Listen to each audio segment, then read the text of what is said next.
तो योंग नाम की एक राजकुमारी के शरीर में था और तो और कुछ ही दिनों में उसकी शादी महाराज चियोल युंग से होने वाली है, जिसके बाद वो रानी बन जाएगा। दासी ने ये भी बताया कि कुछ दिन पहले वो पास के तालाब में डूब गई थी। वो तो सैनिकों की नजर पड़ गई जो उसे बचाकर महल में वापस ले आए। ये सुनकर बोंग ने हिसाब लगाया कि उसकी और किम की आत्माएं आपस में बदल गई होंगी और अब घर वापस जाने का एक ही तरीका है, वो तालाब।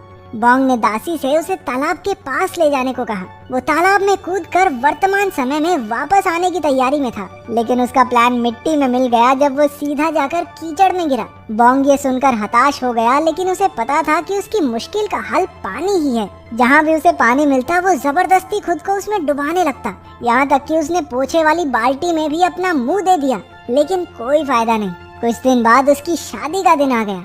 बोंग को महल के रीति रिवाजों के बारे में कुछ पता तो था नहीं, पर उसने दासियों की मदद से जैसे तैसे सारी रस्में पूरी की। खैर प्रमोशन तो हुई थी उसकी, एक ही झटके में बावर्ची से रानी बन गया। बताओ और क्या चाहिए।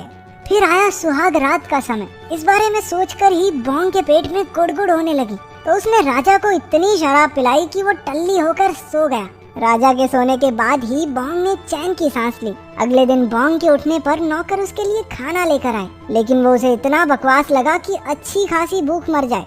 उसने शाही बावर्ची के लिए मैसेज भिजवाया कि उसे रामन नाम की एक जापानी डिश बना कर दे। बावर्ची को ऐसा कुछ बनाना आता नहीं था, लेकिन फिर भी उसने जैसे तैसे कुछ तैयार करके भेजा। उसने डिश को कई बार बनाने की कोशिश की, लेकिन हर बार बोंग उसमें कमियां निकालकर वापस भेज देता। आखिरकार शेफ भी तंग आ गया और उसने हाथ खड़े कर दिए। उसने गुस्से में कह दिया कि अगर रानी जी को इतना ही पता है तो खुद बना ले आकर।